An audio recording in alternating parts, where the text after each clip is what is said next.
하나님 말씀 신약성경 343쪽입니다. 디모데후서 1장 12절 말씀. 이로 말미암아 내가 또 이 고난을 받되 부끄러워하지 아니함은 내가 믿는 자를 내가 알고 또한 내가 의탁한 것을 그날까지 그가 능히 지키실 줄을 확신함이라. 아멘. 성경은 우리의 삶에 대해서 신문보다 훨씬 더 많은 것을 들려주고요, 더 심오한 삶을 깊이 있게 다룹니다. 성경은 세상의 뉴스와 같이 피상적인 것에 관심을 두지 않고요, 실제적인 것에 대해서 통찰하고 또 필연적으로 어떻게 될 것인지에 대해서 우리들에게 자세하게 설명해 주는 것입니다. 그래서 사람들은 성경을 고리타분한 옛날 이야기라고 생각하지만 사실은 성경은 매우 현대적인 책입니다. 저와 여러분들이 오늘날 들어야 할 깊이 있는 나에 대하여 얘기하고 있는 책이기 때문에 그렇습니다. 사도가 디모데에게 편지를 쓰는 이유에 대해서 우리가 생각을 했고요, 그 이유는 그가 복음을 읽고 있기 때문이라고 말했습니다. 참된 신앙을 소유하는 것이 매우 필요합니다. 그 복음을 그의 삶의 끝까지 또 중심으로 붙드는 것이 중요한 것이고요, 이 참된 신앙을 소유하거나 헌신하며 복종하지 않는다면요, 어떤 누구도 우리에게 닥쳐지는 삶에 대하여서 이해할 수도 없고요, 그 문제를 해결할 수도 없습니다. 그 복음이 내게 바탕종이와 같이 되어 있지 않으면 그 위에 흐릿하게 그려져 있는 어떤 종이를 올려놓는다 하더라도 그 바탕종이의 그림의 명확성을 드러내보지 않으면 위에 올린 그림이 무슨 그림인지 명확하게 해석이 안 되는 것입니다. 사람들은 지옥에 떨어져서 고통당하는 것을 원치 않기 때문에 복음을 받아들이는 경우도 있습니다. 하지만 완전한 복음의 메시지에 비하면 그런 교리는 매우 얕은 것이고요, 미흡한 교리에 불과합니다. 우리 인간에게는 죄의 사함이 기본적으로 있어야 되지만요, 십자가의 구원으로서 우리의 죄의 모든 문제들이 다 해결됐고 구원받게 됐지만 우리에게 이것 외에도 더 필요한 무엇이 있어야 하는 것입니다. 죄 사함은 완전하지만요, 놀랍게도 인간에게는요, 저와 여러분들이 예상하지 못한 것이 필요한데요, 그것이 무엇이냐면 바로 생명이 필요한 것입니다. 우리 다 같이 한번 해봅시다. 생명. 저와 여러분들은 살아 있습니까? 우리는 그렇게 이해하고 알고 있죠. 성경은 뭐라고 우리에게 대답하고 있냐면 우리는 죽었다라고 얘기합니다. 우리는 살아있지 않다는 겁니다. 우리의 실상은 산자의 모습이 아니라고 얘기하고 있는 것입니다. 우리는 모든 문제의 실상이 이 살아있지 않은 것이고요, 또 우리에게는 이 참 생명이 없다는 것, 이것이 우리들에게 문제입니다. 뭐 어떻게 하느냐, 이거는 살아있을 때 문제거든요. 뭘 먹느냐, 그거 살아있을 때 문제고요, 뭘 보느냐, 뭘 소망하느냐, 비전이 무엇이냐, 모든 문제는요 살아있어야지만 해결되는 겁니다. 죽어가지고는 아무리 다차렸고 화려하고 또 윤택한 것이라 할지라도 그에게는 전혀 소용이 없는 것이죠. 이런 점에서 복음의 가장 놀라운 점 중에서 하나가 무엇이냐면 복음이 우리들에게 생명을 전하여 준다는 것입니다. 여러분들이 회칠한 무덤과 같지요. 회칠한 무덤이라는 것은 우리의 정서하고는 조금 다른데 그 중동 지방은 무덤을 만들고요, 건조한 날씨거든요. 그렇기 때문에 돌 같은 게 우리나라처럼 이렇게 화강암이라서 파기 또 뚫기 어려운 그런 돌이 아니고요, 이렇게 삽이나 괭이로 찍으면 이렇게 파지는 그런 좀 부드러운 그런 바위들입니다. 그래서 그 안을 파고요, 거기다가 시신을 누입니다. 그리고 밖에다가는요 봉화도로 큰 돌문을 세워놓죠. 그리고 밖에다가 그 무덤이라는 걸 표현하고 또 미장 깨끗하게 하려고 아름답게 회 있죠, 회, 하얀색 회. 우리나라에도 그 장례 문화에 보면 마지막에 그 관 위에다가 회를 뿌리지 않습니까? 그래서 이렇게 폭삭 그 관이 내려앉는 거라든지 그 분봉이 뭐 무너지는 걸 방지하기 위해서 그렇게 만들어 놓죠. 그것처럼 우리는 안에다가 뿌리는데 이들의 문화는 밖에다가 칠을 합니다. 물에 이겨가지고. 그러면 그 밖에서 보았을 때 입구가 하얗게 칠해져 있죠. 깨끗하게 칠해집니다. 그러나 사실 그 무덤 안에 있는 것은요, 썩어서 벌레 나는 시신입니다. 겉만 멀쩡하지 안에는 시신이 누워 있는 것이죠. 이것과 같이요, 우리들도 우리의 삶은 보기에는 뭐 멀쩡해 보인다 할지라도 그 생명이 죽어 있다면 아무 소용이 없는 것이죠. 하나님께서 인간을 용서하시는데요, 우리들에게 왜 용서하시겠습니까? 하나님이 우리들에게 왜 기회를 주시겠습니까? 그것은 하나님의 선물을 주시기 위함입니다. 다시 살리고 하나님과 회복하고 하나님과의 온전한 관계를 이루게 하시는 것은요, 우리에게 바른 선물을 주시려고 하시는 것입니다. 그 선물이 바로 우리가 금방 고백했던 생명이라는 것입니다. 우리는 이 인생이 근본적으로 문제의 시발이 되어지는 죽음에서부터 시작되어졌기 때문에 이 죽음의 문제가 해결되어야지만 모든 다음의 일들이 순적하게 해결되어지고 순차적으로 풀려나갈 수 있기 때문에 우리들에게 선물로 주시려는 것은 다름이 아니라 바로 생명이라는 것입니다. 요한복음 10장 10절, 이 말씀은 중요하다라고 우리 새가족들이 오셔서 새가족 영접 기도할 때 제가 설명하는 부분 중에서 이 말씀은 꼭 함께 읽습니다. 우리 다 같이 한번 읽어보겠습니다. 요한복음 10장 10절의 말씀입니다. 같이 읽습니다. 시작.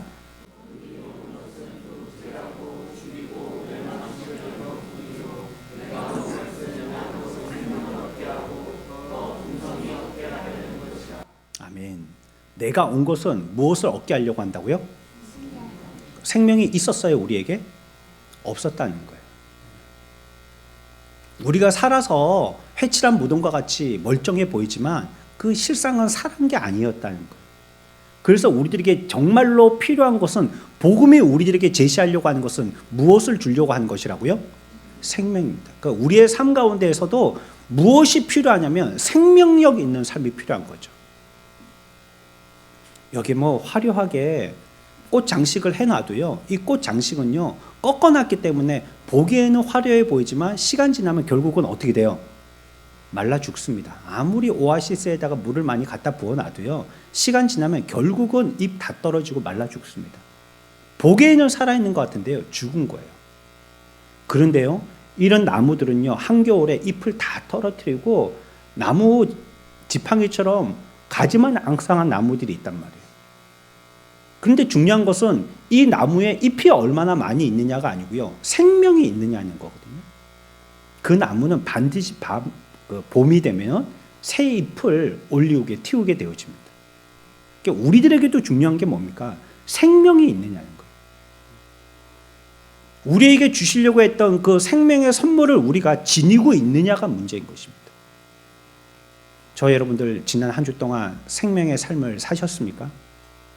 올 한 해 2025년 주님이 우리를 부르시는 그때까지 생명의 풍성함이 저와 여러분들에게 있기를 축원합니다. 우리는 살아야 되는 거죠. 이게 중요한 겁니다. 그리고 나서 옷을 뭐 입을 건가, 뭘 먹을 건가, 뭐 무슨 교육을 받을 건가, 누굴 만날 건가, 그거는 이제 후순위죠. 일단 살려놓고 봐야 되니까요.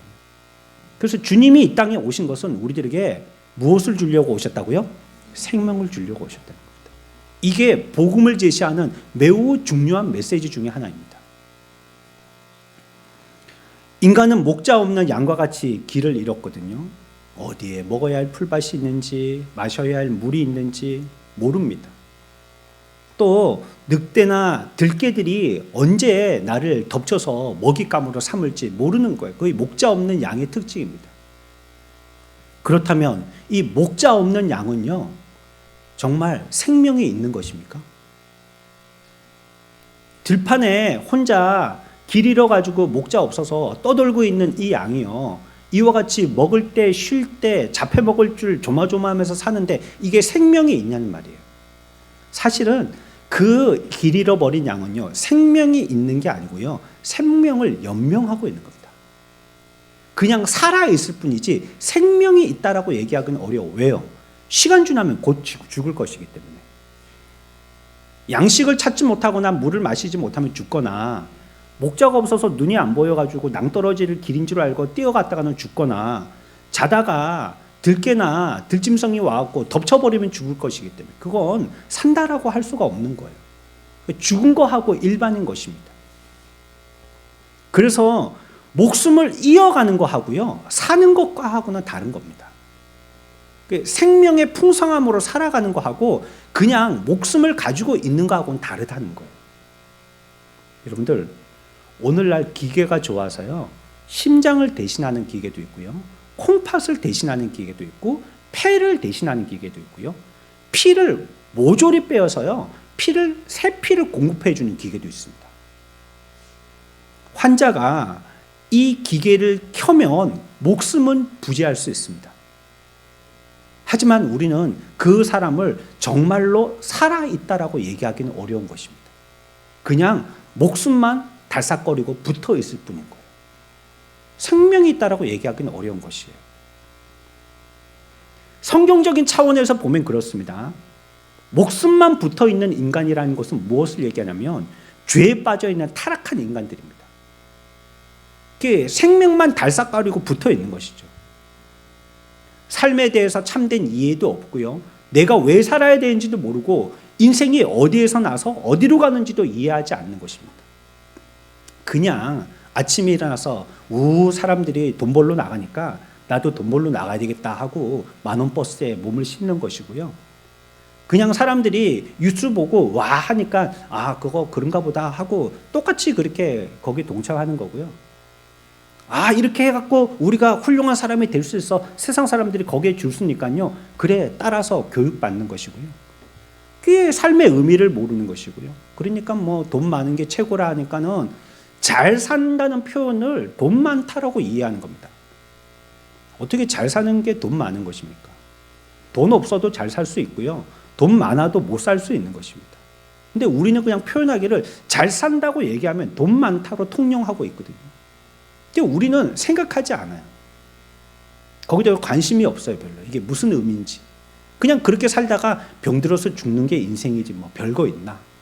젊어서 노세 그렇게 사는 것입니다. 그러니까 우리의 인간은 우리의 참된 인간으로서의 의미, 삶의 본질, 또 그 삶이라는 것 자체에 추구하는 목적, 목표 이런 거 전혀 없이 그냥 살아가는, 그런 것이 그냥 목숨만 붙어 있는 겁니다. 기계에 의해서 연명하고 있는 것과 같이 목숨만 붙어 있는 것이지 그건 살았다라고 얘기할 수가 없는 것이죠. 사람이 살았다는 것은 뭘 얘기하는 거냐면 뭔가를 통제하는 겁니다. 그리고 뭔가를 지배하는 것이고요, 또 뭔가를 이해하는 겁니다. 자기의 삶에서 그런 것들을, 그런 활동들이 계속 일어나는 것입니다.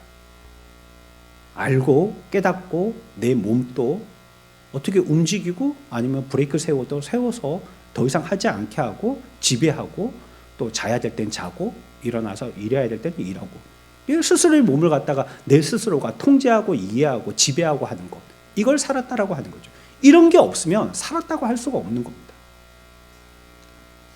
그러나 오늘날 대다수의 사람들은 그렇게 합니까? 많은 사람들이 자기를 지배하고 이해하고 통제합니까? 오늘날 현대인들의 대부분은요, 상황이나 처지나 환경의 희생자로 삽니다. 그거에 의해서 통제받고 살죠. 자기가 통제 안 하는 거예요. 그 인생에 대해서 스스로 이해해 보려고 하지 않고요, 끊임없이 외부에서 들어오는 정보만을 가지고 자기를 갖다가 알려고 하는 거예요. 그래서 현대인들은 자신의 똑똑함을 뽐내지만요, 과거의 어느 때보다도 종된 삶을 사는 것이 현대인들의 삶입니다. 타인에 의해서 조종되지 않는 사람이 없고요, TV나 인터넷의 정보로 삶을 결정합니다. 오늘날 또 인생에 문제가 있을 때 유튜브를 통해 가지고 인생의 문제를 해결하려고 하는 사람들, 이걸 어떻게 해야 될지 고민이 있을 때 네이버에 물어보는 사람들, 이 관계를 어떻게 해결해야 되지 할 때 AI 앱을 누르는 사람들, 오늘 현대인들은 이렇게 살고 있는 것입니다. 자기에 대한 이해 통제, 지배 이런 것들은 없는 거예요. 전부 외부 영향에 의해서 자기를 만들어가는 것입니다. 이게 뭡니까? 목숨이 있는 살아가는 게 아니고요. 그냥 연명하는 거예요. 이거는 사는 게 아니잖아요. 그러면 다른 사람들이 당신들은 다 죽을 것입니다 얘기하는 사람은 그 정보에 의해서 자기도 언젠가는 죽을 줄 알고요. 모든 사람들이 곧 이제 조금만 있으면, 며칠만 있으면 모든 인류가 다 죽을 것이라는 거짓 정보가 나오면요, 나도 죽을 줄 알고 마음을 졸이고 죽을 준비를 하는 겁니다. 그랬다가 아이고 가짜 뉴스였습니다, 우리는 한 10년은 더 살 수 있답니다. 그러면 또 10년은 더 살 거라고 소망을 가지는 거죠. 참 우스운 게 인생이죠. 1세기의 바울은요, 에베소 교인들의 삶을 지적하고 있어요. 그들의 삶이 어땠는지 고발하는데 에베소 2장 2절의 말씀입니다. 그들의 삶과 우리의 삶을 한번 비교해 볼까요? 2장 2절 같이 읽습니다. 시작.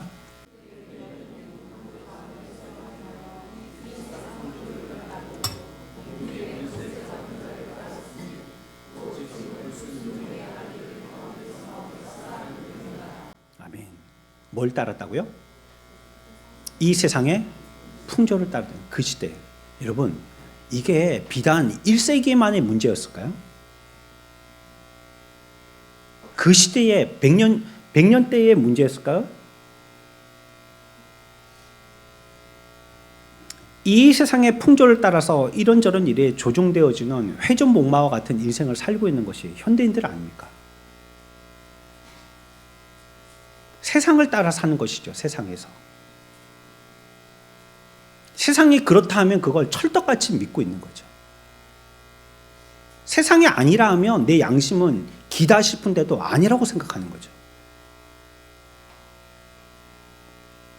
그래서 주님이 이 땅에 오셔서요, 길 잃어버려서 어디로 가야 될지 모르는 떠돌이 신세에 우리의 삶들을 벗어나게 하고요, 또 맹수가 우리를 잡아먹으려고 할 때 그 표적에서 자유롭게 하고요, 또 배불리 먹고 푸른 초장을 찾아서 방황하는 일이 더 이상 없도록 우리들을 만나주시는 것입니다. 그래서 주님이 오셨다는 거예요. 다시 얘기하면 주님이 이 땅에 오셔서 인생이 연명하는 인생이 아니라 어떤 인생이 되게 한다고요? 생명이 있는 인생이 되게 하신다는 거예요. 생명의 풍성함을 얻게 하는 인생, 그 요한복음 10장 10절 말씀입니다. 생명을 얻게 하고 그 다음 뒤에 뭐라고 했다고요? 그 생명을 어떻게 해요? 더 풍성하게 하려고 한다는 거예요. 일단 생명이 들어가기만 하면요, 풍성해지거든요. 이 생명의 겉모습이 나타난다는 겁니다. 생명력이 있는 것은 반드시, 겉으로 보기에는 나무꼬챙이 같지만 시간이 지나면 생명이 있는 것은 반드시 무슨 표적이 나타나게 된다는 거예요. 우리 인류에게 이와 같이 길 잃어버린 양과 같이 목숨만 달싹거려서 오늘 내일 죽을 날만 찾는 인생이 아니라 생명력을 부여하여서 이제 그 모든 것에서 해방되어지고 풍성한 생명력 있는 삶을 살도록 하시기 위해서 주님이 이 땅에 오셨다는 겁니다. 할렐루야. 그게 주님이십니다. 우리가 그래서 주님을 만나지 못하는 삶은 사실 생명이 없는 시신과 같은 삶입니다. 요한복음 10장 10절, 더 풍성히 얻게 하려는 것입니다. 그 생명을 통하여서죠. 생명은 그러면 어떻게 얻을 수 있습니까? 우리에게 생명을 주셔야지만 우리가 생명을 얻을 수 있는데요, 디모데후서 1장 9절은 이렇게 얘기합니다. 우리의 행위대로 하심이 아니요, 좀 지나가서 우리에게 어떻게 하셨다고요? 주신 것이랍니다. 그러니까 생명이라는 것은요, 내가 만들어서 조작해서 이루어내는 것이 아니라 생명이라는 것은 주셨을 때 받는 겁니다. 생명의 원리는 그렇습니다. 이 세상에 누가 생명을 만들 수 있는 사람이 있죠? 요즘에 AI가 이제는 로봇으로 만들어서 휴머노이드 로봇이 나오고 이제 생각만 하고 대답만 하는 그런 체계가 아니고 생각하고 말하고 행동하는 로봇이 나온다는 거. 이제 사람들로 가르칠 수도 있고 재판할 수도 있고 또 병을 낫게도 의사와 같이 할 수도 있고 고칠 수도 있고 이런 로봇이 나온다는 거예요. 우리에게 그러나 이런 시대가 되었지만요, 어느 누구도요 아직까지도요 개미 생명을 다시 부활시켜 살렸다는 과학자가 없습니다. 날파리가 죽었는데 그 죽은 날파리를 살리는 과학을 갖다가 발명시키는 그런 사람은 없습니다. 생명은요, 만드는 것이 아니기 때문에 그렇습니다. 생명은 어떻게 하는 거라고요? 주어지는 겁니다. 주어지는 거. 여러분들이 어떻게 살게 됐죠? 어디에서 생명수를 드셔가지고 사람이 돼갖고 살아계십니까? 사람은 그렇지 않다는 거예요. 사람이 살기 위해서는 생명이 주어져야 돼요. 그럼 우리의 생명은 누구로부터 주어졌습니까? 우리 부모로부터 주어졌죠. 부모님이 내게 생명을 주셨죠. 그 부모님은 그 위에 부모님으로부터. 그래서 결국 우리의 궁극적인 생명의 주인은 어디에서부터 주어진 거예요? 하나님으로부터 주어진 겁니다. 그분이 주셨기 때문에 우리들이 받은 것이죠. 생명을 만들 자는 없는 거예요.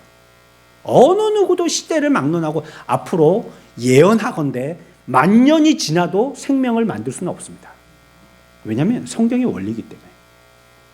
생명은 만드는 것이 아니기 때문에. 그러니까 우리가 생명으로 풍성케 하는 삶을 하나님은 이 땅에 오셔서 우리에게 주신다고 하셨는데 그것은 어떻게 된다고요? 그분이 어떻게 해야지만 얻게 된다고요? 주셔야지만 얻게 되는 겁니다. 생명은 받는 거지 만드는 게 아니라는 거예요. 우리의 행위에 근거하지 않고요. 철저하게 주님의 행위에 근거하는 겁니다. 그게 생명이죠. 예레미야 13장 23절입니다. 우리의 본질이 이렇다고 얘기하고 있죠. 같이 읽습니다. 시작.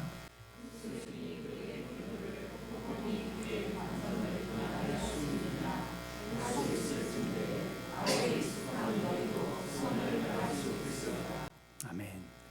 우리가 지금 피부색이 무슨 색깔입니까? 까만색이요? 무슨 색깔입니까? 옆에 분 보고 얘기하지 마시고 자기가 거울 봤던 걸 생각해 보십시오. 무슨 색깔입니까? 예?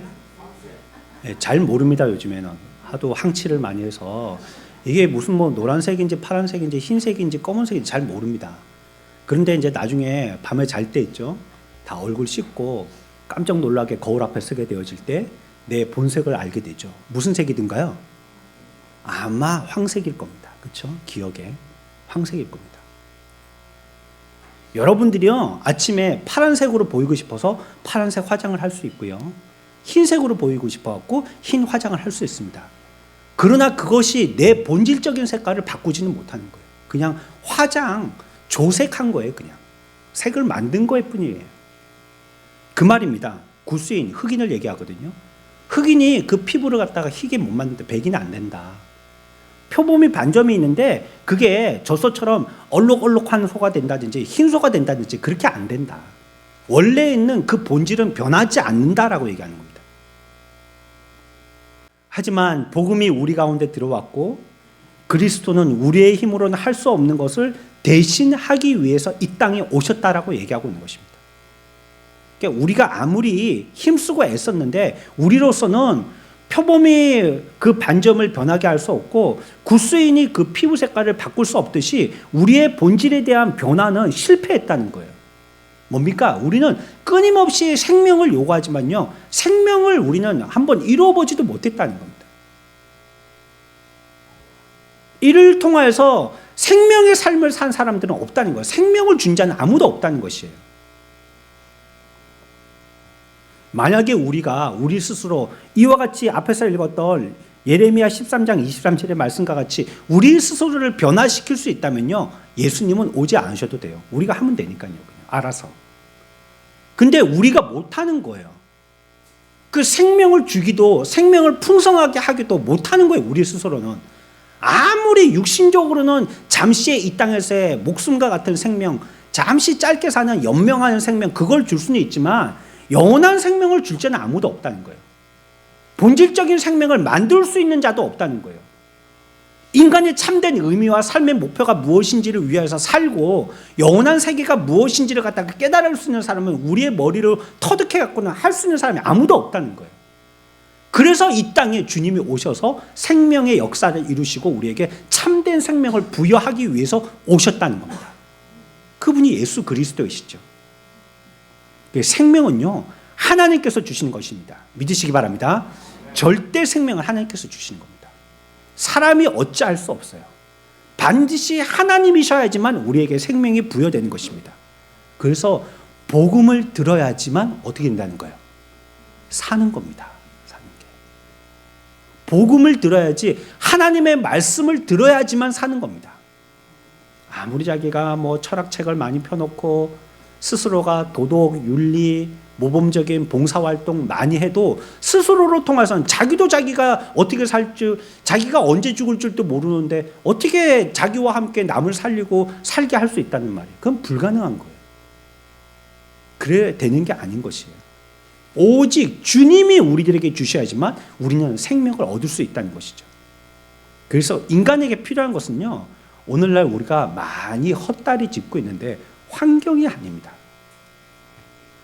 돈을 끌어모아서 끊임없이 환경 바꾸지 않습니까?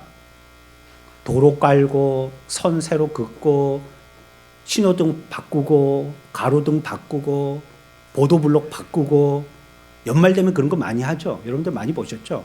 간판 바꾸고 건물 새로 짓고 길 닦고 길 내고 터널 뚫고 나중에는 우리 한국이 전부 다 평지가 될지 모릅니다. 하도 길을 닦아가지고 산에 하나도 없어지고 원치 길을 닦아대니까 뭐 갈만한 데는 다 갈 수 있는 거예요. 그냥 지금은 환경이 우리를 변화시킬 수 있다고 생각하기 때문이죠. 그러나 우리에게 진짜 필요한 것은요, 환경의 변화가 아니고요, 우리에게 필요한 것은 능력입니다. 능력 있는 삶이 있어야 되는 거죠. 그러니까 우리들에게 진짜 중요한 건 뭡니까? 여러분들이 어떻게 살아야 될지 모르는 게 아니거든요. 아셔요. 내가 어떤 삶을 살아야지 하고 내 양심이 촉구하는 그 음성에 여러분들은 계속 그 말을 듣고 있단 말이에요. 그런데 그게 안 되잖아요. 그게 우리들에게 뭐가 필요합니까? 그렇게 할 수 있는 능력이 필요한 것입니다. 아는 것을 행할 능력이 필요한 것이죠. 자신이 어떤 존재가 되어야 될지 우리는 소망하고 이상을 가지고 있단 말이에요. 착한 사람 돼야지. 엄마로부터 옛날부터 듣는 말 아닙니까? 착한 사람 돼야지. 바른 사람 생활 돼야지. 올바른 생활을 해야지. 계속 듣고 교육받는 거 아닙니까? 그렇지만 우리는 욕망으로 인해서 끊임없이 타락합니다. 또 죄짓고 또 잘못하고 또 종력적인 죄 아닌 줄 알면서 또 그런 거 또 반복적인 거 계속 하게 되어지는 것이죠. 우리에게 임하시는 성령의 역사로 말미암아 우리가 새 생명을 얻는다라고 얘기하고 있습니다. 그래서 성령이 우리들에게 임하게 되어졌을 때 하나님이시거든요. 성령은 하나님의 영을 성령이라고 얘기하거든요. 이 하나님을 통해서 우리들은 새로운 출발을 할 수 있다라고 성경은 얘기하는 것입니다. 그래서 복음의 핵심은요, 인간으로 끊임없이 새롭게 하는 것입니다. 이전 것은 지나갔을 때 보라 무엇이 되었다고요? 새 것이 돼. 복음이 임하게 되면 끊임없이 새 것이 된다는 겁니다. 야, 이 녀석들이 언제 클고 언제 잎이 풍성해질고 그리고 한숨을 쉬고 있는데요. 봄만 되면요, 지금 봄이다 내가 얘기해 주지 않아도요, 지네들이 어떻게 알고요, 막 새 잎을 막 서로 경쟁하듯이 뽑아 올립니다. 저런 나무들도 겨울에는 웅크리고 있다가요, 봄만 되면요, 막 잎을 서로 내려고 난리를 칩니다. 지금 보십시오. 가을 되니까 시에서 은행나무들 완전히 뭐 젓가락처럼 다 베버리잖아요. 야, 저렇게 가지를 쳐도 되나? 저거 너무한 거 아니가? 봄 돼가지고 나중에 잎이 있으려면 가지가 좀 있어야 될 텐데 저거 저렇게 그냥 나무 젓가락 꼽아 놓은 것처럼 저렇게 다 잘라버려가지고 그냥 둥치만 남겨놨네. 이러잖아요. 3월달, 4월달 돼 보십시오. 막 잎이 풍성해가지고요. 언제? 이러고 있습니다. 그 생명이 우리 가운데 있게 되어져서 우리로서 새로운 생명을 얻게 하고 새로운 시작이 되어지고 새로운 인간이 되도록 하는 게 바로 복음의 능력인 것입니다. 성령이 우리에게 임하시면 우리가 새 사람이 되게 되어줄 줄 믿으시기 바랍니다. 절망하지 마세요. 네, 좌절할 수 있어요. 인간이니까 그래요. 우리는 연약하기 때문에. 자기를 보거나 환경을 보거나 사람들을 보고 그걸 보고 마음에 상처받을 수 있어요. 그러나 그것이 끝이라고 생각하지 마세요. 성령이 하나님이 우리 가운데 임하시면 새로운 시작이 있게 되어진다고 약속하고 있는 것입니다. 생명은 그렇게 하는 것이 당연한 것이니까. 생명이 들어가면 당연히 그렇게 되는 것이니까 말이죠. 요한복음 3장에 보면 니고데모하고 예수님의 대화가 있거든요. 니고데모는 유대인입니다. 이스라엘의 선생이거든요. 주님의 설교를 옆에서 듣게 됩니다. 또 제자들에게 향하신 가르침을 경청합니다. 그리고 그분이 행하신 기적도 목격합니다. 그러면서 니고데모는요, 속으로 많은 질문들을 준비합니다. 그리고 이제 예수님을 만나게 됐을 때요, 독대할 때 질문합니다. 주님은 어떻게 그런 비범한 능력을 가지게 됐습니까? 성생님의 특별함이 뭡니까? 이렇게 질문합니다.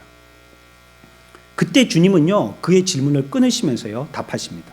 사람이 거듭나지 않으면 하나님 나라를 볼 수 없느니라. 니고데모에 대해서 무슨 질문을 하는지 주님은 알고 계신 거예요. 그러니까 주님은 니고데모가 예수님과 같이 비범한 능력을 가지고 싶어하는 마음이 있다는 걸 아시는 거예요. 하지만 그 마음을 깨트려 보신 예수님은 니고데모에게 니고데모가 필요로 하고 요청하고 있는 특별한 비범한 능력을 주려고 하지 않고 너에게 지금 필요한 것은 거듭남이라고 얘기하고 있는 거예요. 너가 지금 알고 배워야 될 것은 그런 거 뭐 특별하게 뭐 마술 같은 거, 요술 같은 거, 이적을 행하는 기술 같은 거, 이것이 지금 너한테 절실한 게 아니고 너한테 지금 필요한 것은 거듭남이 필요하다는 거예요. 그러니까 니고데모가 갑자기 황당해졌죠. 또다시 질문합니다. 예수님, 그러면 사람이 늙어서 거듭난다는 것은 다시 태어나는 걸 얘기하는데 늙어서 어떻게 다시 날 수 있다는 거예요? 늙어가지고 머리가 희끗희끗한 사람이 엄마 뱃속에 들어갔다가 다시 나오라는 얘기예요? 이렇게 어리석은 질문을 하죠. 예수님은 다시 거기에서 대답하십니다. 내가 얘기하는 것은 육에 대해서 얘기하는 것이 아니라 영에 대해서 얘기하는 것이다 라고 설명합니다. 새로운 탄생이라는 것은 성령이 하시는 역사고 그렇기 때문에 그것은 신비한 것이다 라고 얘기하는 것입니다. 복음이라는 것은 그런 것이죠. 복음은 겉사람의 뿐만 아니라 그 속을 변화시키시는 거거든요. 성령의 역사를 통해서 그 속 사람이 바뀌게 하는 것입니다. 그 사람의 마음도 변화시키고 그의 영혼까지도 변화시키는 것이 바로 거듭남, 생명의 역사인 것이죠. 생명의 성령의 역사가 임하게 되어지면 그로 말미암아 거듭나게 되어지고 거듭남을 통하여서 그 마음과 영혼까지 본질적인 변화를 갖게 되어진다고 성경은 얘기하고 있습니다. 이 시간에 혹시 우리 가운데 예수 그리스도를 내 마음에 영접하고 있지 않은 분이 계신다면 내 마음의 문을 이 시간에 활짝 열고 주님을 영접하시기를 축원합니다. 그렇게 되면 여러분들의 마음과 여러분들의 영혼에 생명이 그때부터 시작되어지고 새로운 인생으로 부여되어지는 새 출발하게 되어지는 것입니다. 그리스도인이 되면요, 그래서 그냥 순종하고 순응하는 사람으로만 바뀌는 것이 아니고요, 새로운 변화의 사람이 되는 것입니다. 새 사람이 되는 것이에요. 복음이란 것은 무엇입니까? 다윗의 기도에 대한 응답입니다. 다윗이 이렇게 기도했거든요. 시편 51편 10절입니다. 같이 읽읍시다. 시작.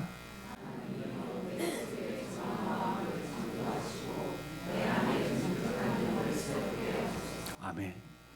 여기에 대해서 반응하는 것이 복음입니다. 이 다윗의 기도가 이루어지게 하는 것이 복음입니다. 또 에스겔 선지자는 이와 같이 예언했거든요. 이것도 우리들에게 나타납니다. 에스겔 36장 26절입니다. 함께 읽습니다. 시작.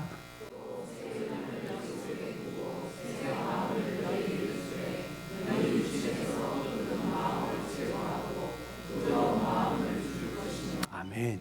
그래서 새 창조라는 것입니다. 복음의 새 생명이 우리 가운데 임하게 되어지면 놀랍게 자기도 모르는 혁신적인 변화가 일어난다는 거예요. 어떤 변화가 일어나요? 내 마음에 새 마음이 창조되어지고 정직한 영이 내 가운데 있게 되어진다는 것입니다. 또 그와 같이 육신의 굳은 마음이 제거되고요, 부드러운 마음이 있게 되어진다는 거예요. 뭔가 삶의 여유가 생기게 되어지고 코앞의 일만 보는 게 아니고 멀리를 바라볼 수 있게 되어지고요, 내 마음에 새 마음이 이제 새로운 인생을 살도록 새로운 계획과 작정이 생기기 시작한다는 것이에요. 거듭남이라는 것은 우리의 옛 성품에요, 이제는 어떻게 살아야 될지에 대한 새로운 원리가 적용되어지는 것이죠. 그리고 우리라는 이 삶의 기질이 변화되어지는 것입니다. 새 사람이 되어서 새 삶을 살게 하는 것이, 그것이 바로 복음인 것입니다. 그러니까 우리가 노력하려고 하다 잘 되지 않은 것은 우리에게 생명이 없을 텐데요, 그러나 우리에게 생명이 주어져서 거듭나게 되어지면요, 그 역사로 말미암아 새 삶을 얻게 된다는 것입니다. 그러니 우리가 해야 될 것이 무엇입니까? 생명을 얻는 것이고, 그러니 우리가 요청해야 될 분이 뭡니까? 성령님께 요청해야 되는 겁니다. 살아계신 하나님께 우리에게 생명을 주시라고 기도해야 되는 겁니다. 그렇지 않으면 우리의 이 땅에서의 7, 80년의 삶은 무의미하기 때문에 그렇습니다. 그냥 그것은 사는 것이 아니고 뭐라고요? 연명하고 있는 겁니다. 그냥 기계 돌리고 있는 겁니다. 그냥 이 땅에 살고 있는 동안에 언제 죽을지도 모르는데 기계 스위치가 오프가 되면 그냥 나는 멈춰버리는데, 그거 언제 오프가 될지도 모르는 새에 모르고 그냥 그 기계에 의해서 살고 있는 것입니다. 새 생명이 나타나면 몇 가지 변화가 있거든요. 성경은 그 특징에 대해서도 설명하고 있습니다. 새로운 삶의 특징은요, 먼저 하나님의 자녀가 된다는 거예요. 베드로후서 1장 4절 말씀입니다. 같이 봅니다. 시작.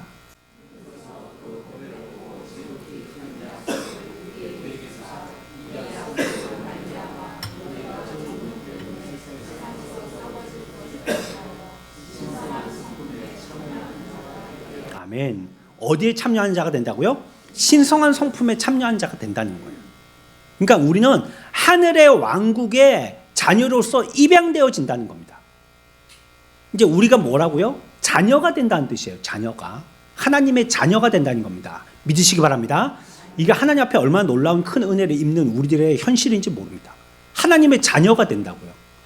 그러니까 하나님은 우리의 아버지가 되어주셔서 우리에게 이제는 의식적이나 형식적인 시선이 아니고 아버지가 자녀를 보는 관심을 가지게 된다는 겁니다. 저는 목회를 그 부모의 심정이라고 생각할 때가 많거든요. 부모는 어떻습니까? 그 자녀가 말 안 들어도 참고요. 그리고 또 뭐 매를 들기도 하고 혼내키기도 하지만요. 이놈은 내 자식 아니야. 뭐 말로는 족보에서 파. 그렇게 표현할 줄은 모르지만 부모의 심정은 사실은 그런 게 아니거든요. 나가라 그래갖고 아들이 나가면 그거 잘하는 거예요. 아유, 부모님 말씀에 순종해야지. 나가라고 했으니까 짐 싸고 나가야지. 말귀를 못 알아듣는 녀석이죠. 잘해라 그 말이죠. 잘해라. 잘 살아라. 고치고 잘못된 모습들을 변화해서 잘 살아라 그 말이죠. 그래 아프고 힘들게 하고 같이 몸살하고 같이 부대끼면서 고민하고 고통하고 그렇지만 부모는 끊임없이 자녀들에 대해서 축복하지 않습니까? 잘 돼야지. 이 녀석이 잘 돼야지. 세상에 부모가 최후의 마지노선이지 않습니까? 최후의 보루가 부모잖아요. 부모가 포기하면 누가 과연 희망을 준다는 거예요. 예? 오은영 박사도 그 얘기하지 않습니까? 부모는 자녀를 키우는데 포기하면 안 된다고. 누가 그 아이를 돌봐줄 거예요? 포기해버리면. 아무리 이 자식이 큰 죄를 졌다 하더라도 부모는 그 자식을 계속 지지해 주는 것입니다. 마음이 아프고 간이 녹아내리고 심장이 타는 그런 아픔을 견디더라도 부모는요, 언제까지 기도해 줘야 돼요? 그 자녀가 결혼한 이후에 이제 자주적인 신앙의 삶을 살면 끝나는 게 아니에요. 부모는요, 그 자녀가 끝까지 부모가 죽을 때까지 기도하는 겁니다. 그게 부모예요. 하나님의 우리들을 보시는 입장이요, 예전에 율법을 가지고 해, 아니면 혼내, 질서 지켜, 규범대로 살아, 제사의 원칙대로 해야 돼, 이러셨다가 이제는 하나님과 우리와의 관계가 자녀의 관계가 되니까 이제는 한숨을 푹푹 쉬시지만 그러나 우리에게 따사로운 사랑의 눈길로 우리를 계속 참고 관심을 가지신다는 거예요. 우리가 생명이 부여되게 되어지면 하나님의 자녀가 되어진다는 겁니다. 저 여러분들이 하나님의 자녀가 되어서 끊임없는 하나님의 관심의 대상이 된다는 거예요. 하나님의 자녀가 되어지면요, 우리의 삶이라는 것이 우연이 아니라는 걸 알게 됩니다. 삶의 목표와 목적이요, 뭐 운에 달려있는 것이 아니라는 것을 알게 되어져요. 하나님을 계속 만나야 되겠구나 하는 생각을 가지게 됩니다. 그리고 피조물을 바라보는 시각도 달라집니다. 자연의 아름다움, 대칭성, 질서 이런 것들이 들어와요. 새로운 목적이 생기게 되어지고요, 새로운 목표가 싹트게 되어진 것입니다. 인생은 무엇이고 왜 살아가야 하며 다음 주는 나는 어떻게 보내야 하는지, 인간에게 기대하고 있는 하나님의 심정은 무엇인지 이걸 짐작하고 알게 되어지는 자가 된다는 거예요. 왜? 하나님이 끊임없이 우리에게 사랑을 부어주고 계시기 때문에. 아무리 우리가 무딘 놈들이라 할지라도 그와 같이 폭포수와 같이 부어주시는 사랑을 조금이라도 받고 있다면 철들어서 부모를 생각하게 된다는 거예요. 그 부모가 뭘 원하고 어떻게 하기를 원하는지 결국은 가다가 유턴해서 돌아오게 된다는 것이에요. 고린도후서 5장 14절 말씀입니다. 이제 우리가 어떻게 살아야 될지, 무엇을 위해 살아야 될지 주님이 우리에 대한 사랑을 쏟아부어 주실 때 우리는 그것을 깨닫게 된다는 것이죠. 같이 읽습니다. 시작.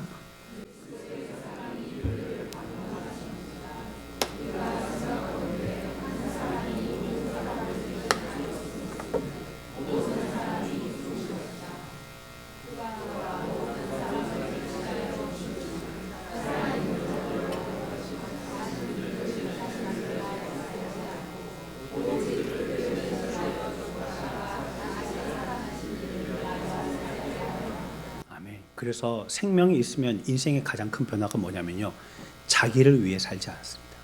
이제 여기 말씀하시죠. 다시는 그들 어떻게 위해서 살지 않고요, 자신을 위하여 살지 않고. 생명이 우리들에게 주어져서 하나님의 자녀가 되면요, 나를 위해서 살지 않아요. 부모의 사랑이 우리 가운데 입혀지게 되어질 때 부모는 누구를 위해서 삽니까? 자녀를 위해서 살거든요. 부모는 목숨이 끊어져도 자녀를 살리려고 자녀를 위해서 사는 것이거든요. 그것처럼 그 사랑에 우리들도 같이 염색이 돼서요, 우리들도 그 자녀의 사랑을 받게 되어지면 우리들도 나를 위해서는 살지 않는다는 거예요. 그리스도를 위해서 살고 하나님을 위해서 살고 자신의 기쁨과 슬픔을 위해서 결정하지 않고 하나님의 영광을 위해서 결정하는 자가 된다는 겁니다. 이제 내 삶의 목적과 목표는 내게 있는 것이 아니고 하나님께 있는 자가 된다는 거예요. 그래서 그분을 기쁘시게 하기 위해서, 그분이 기뻐하시는 것이 무엇인지, 또 그분이 슬퍼하시는 것이 무엇인지 이걸 짐작하면서 알아 찾아 살아가기 시작한다는 것입니다. 그리고 내가 무엇인가를 결정할 때도 나를 위해서 결정하지 않는다는 거예요. 내게 무엇이 유익되는가 이걸 위해서 결정하지 않는다는 거예요. 다시 살게 하신 그를 위해서 결정한다는 것이죠. 이 세상의 전부도 아니고 가장 소중한 것도 아니라고 알게 되어지고요, 그 사람은요 영원히 그분을 통하여서 즐거워하는 자가 됩니다.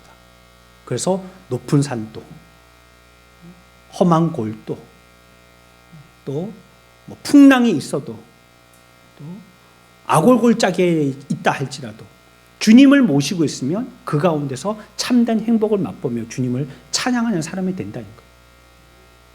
어떤 환경이 온다 할지라도요, 어떤 역경이 온다 할지라도요, 어떤 형편이 온다 할지라도 나의 삶은 나를 위해선 삶이 아니라는 것을 알기 때문에 주님 바라보고 사니까 환경은 눈에 들어오지 않는 겁니다. 주님만 기뻐하시면 되는 거예요. 또 우리에게 새로운 생명이 주어지면요, 자녀가 된다 했잖아요. 또한 새로운 소망을 갖게 됩니다. 인생이 불행한 것은요, 죄 때문이거든요. 우리 가운데 죄가 있기 때문입니다. 모든 문제의 궁극적인 것은요, 죄 때문입니다. 죄가 그렇게 만든 것입니다. 잠언 13장 15절에서는 이렇게 얘기합니다. 사악한 자의 길은 험하니라 것입니다. 죄가 있으니까 그 길이 평탄하지 않다는 거예요. 온갖 피하고 싶은 일들을 맞바람 맞듯이 다 부딪힌다는 거예요. 사악한 자의 길은 험하니라. 죄가 있는 자의 길은 모든 것이 다 파도 맞듯이 계속 맞아 떨어진다는 거예요. 죄라는 것은 결코 만족함이 없는 것이거든요. 죄를 지으면요, 더 강력한 욕구, 종욕, 충동의 제물이 됩니다. 더 짓고 싶은 마음이 생긴단 말이에요. 밥이라는 건 어느 정도 먹고 나면 포만감이 생겨갖고 더 이상 먹고 싶지 않은데요, 죄라는 것은 끝없단 말이에요. 하면 더 하고 싶은 게 죄라는 거예요. 계속 죄를 지어야 되고요, 한 번 죄를 짓기 시작하면 두 번, 세 번으로 연이어진다는 것이에요. 그 죄를 지을 때마다 우리의 마음속에서는 뭐라고 얘기하냐면 한 판만 더, 한 건만 더, 한 탕만 더, 한 번만 더, 이렇게 우리들을 꼬드기거든요. 계속 하게 만드는 것입니다.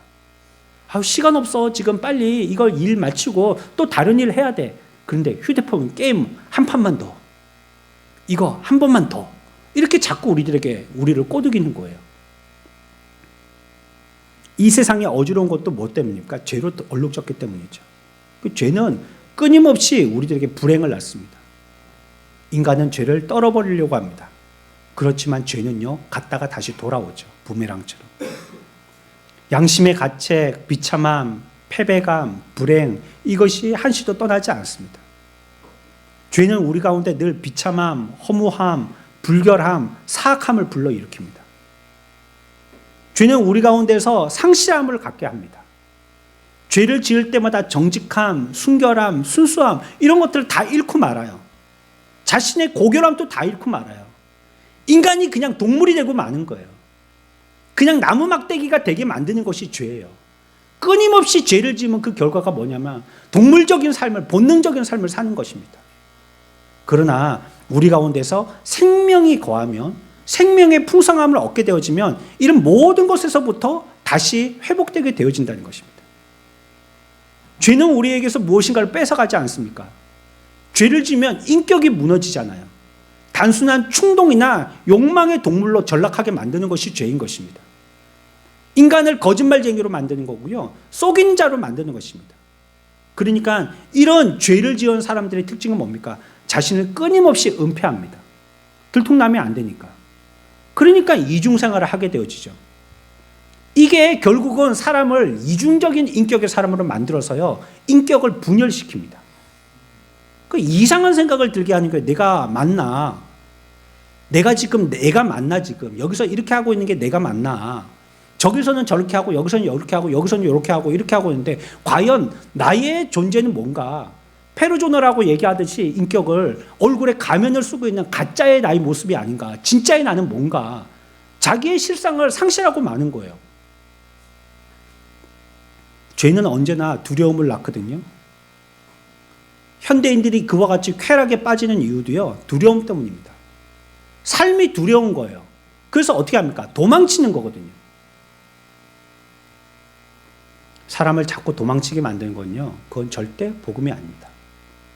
복음은 자기의 삶에 직시하게 만듭니다. 똑바로 쳐다보게 만들어요. 심각하게 자기를 생각하게 만듭니다. 또한 죄는 다른 이들과 불화하게 만듭니다. 디도서 3장 3절입니다. 우리도 전하는 어리석은 자요, 순종치 아니하는 자요, 속은 자요, 여러 가지 정욕과 행락의 종로도 타는 자요, 악독과 투기를 일삼은 자요, 가증한 자요, 피차 미워한 자였으나 라고 얘기합니다. 그래서 죄가 있게 되어지면, 생명이 없게 되어지면요, 사람들과 융화해서 잘 살지를 못합니다. 잘 지내지를 못해요. 뭔가 자꾸 삐걱거리고 불화하게 되어지는 거예요. 우리 가운데 생명의 풍성함이 없기 때문이거든요. 가면을 쓰고 있는 현대인들을 보십시오. 겉보기에는 상냥하고 사랑하죠. 아무 문제가 없는 듯하게 보이죠. 하지만 그들의 말은 험담이고요. 없을 때는 비아냥거리고요. 서로를 조롱하고요. 은연중에 깎아내리고요. 미움과 시기를 합니다. 왜 그렇습니까? 그의 마음 가운데 생명이 없기 때문입니다. 그건 죄의 부패성 때문에 그런 거예요. 우리의 삶에서 생명의 역사, 사람을 살리고 사람을 풍성하게 하게 하지 못하는 것은 내 가운데 생명이 없기 때문입니다. 하지만 그리스도인이 되면 다 달라진다는 거예요. 너무나도 다행스러운 것은 우리가 그렇게 끝나버렸다면 우리의 인생은 연명하다가 그냥 나락으로 떨어지는 건데, 지옥으로 영혼 형벌받아서 두 번의 기회도 없이 이제 거기서 결정나면 영원이라는 시간에 지옥의 형벌을 받는 그런 삶을, 제2의 삶을 살아야 되는데, 우리에게는 그리스도가 오심으로 말미암아 새로운 소망이 생겼다는 것입니다. 그러니 우리가 얼마나 하나님 앞에 큰 은혜를 입은 자입니까? 주님이 주신 생명을 아무 공로 없지만 그냥 부여받은 자가 되어졌고, 그 생명을 받아들이기만 하면 이와 같이 하나님의 자녀가 되고 새로운 소망을 가진 거룩한 하나님의 백성의 삶을 살 수 있게 되어진다는 것입니다. 이것이 살아있는 삶입니다. 세상의 사람들은 다 살아있습니까? 우리의 인생은 살고 있습니까 지금? 오늘 여기서 살아서 여러분들 옷 입고 오셨죠? 지난 한 주 우리는 살았습니까? 과연? 작년 한 해 우리가 과연 살았었나요? 내게서 생명의 역사가 나타났고 주님만 바라보는 삶, 나를 버리는 그분만을 따르는 삶, 그분의 영광이 나의 삶의 목적이 되어지는 삶, 하나님의 자녀로서 다른 사람을 살리는 삶, 그리고 참된 하늘의 소망을 가지고 이 땅의 아픔을 눈 찔끔 감고 인내하고 기뻐할 수 있는 삶, 우리가 그런 삶을 살았냔 말이에요. 우리는 과연 그리스도인인가요? 우리는 복음을 정말 감사함으로 받아들이는 사람인가요? 우리가 생명의 삶을 살면 경건하게 되어지고 거룩한 삶을 살게 되어집니다. 더 이상 정욕과 욕망과 욕정에 휘둘리지 않고요, 사람을 미워하지도 않고 증오하지도 않게 됩니다. 그저 주님이 우리를 보시는 것처럼 불쌍히 여길 뿐이에요. 나를 싫다고 하는 사람도, 나를 밉다고 하는 사람도, 나에게 억울하게 하는 사람도 그저 나는 긍휼의 눈으로 볼 뿐이에요. 그러나 저와 여러분들은 이전 것은 지나갔고 이제는 새로워졌습니다. 삶과 죽음에 대한 새로운 시각을 갖게 됐어요. 이 세상은 잠깐이에요. 또 다른 세계가 있다는 영의 눈을 열고 보게 되어지는 인생을 살게 된다는 것입니다. 여러분들 기운을 내십시오. 단단히 힘을 내서 이 말씀을 붙드십시오. 복음에서 절대 떨어지면 죽는 줄 알고 복음에 붙어있는 자들이 되십시오. 내가 어떤 존재인지 기억하십시오. 저와 여러분들은 하나님의 자녀인 것입니다. 우리에게는 새 생명이 부여되었고 그 생명을 붙들고 사는 소망의 존재들이라는 것을 꼭 기억하셔야 됩니다. 여러분들은 하나님의 자녀입니다. 우리는 세상에 사탄 마귀의 종살이 하는 자들이 아니라는 것이에요. 영원한 세계를 향하여 길을 떠나는 순례자임을 기억하시기 바랍니다. 하나님, 이 시간에 우리에게 생명을 부여해 주시고 또 우리에게 주셨으나 그것을 잊고 살았다면 이것을 다시 부흥시키고 주의 영광을 위해서 살아있는 생명의 풍성함의 인생으로 2025년 우리에게 주신 남은 여생을 하나님께 영광 돌리는 삶을 살기를 축원합니다.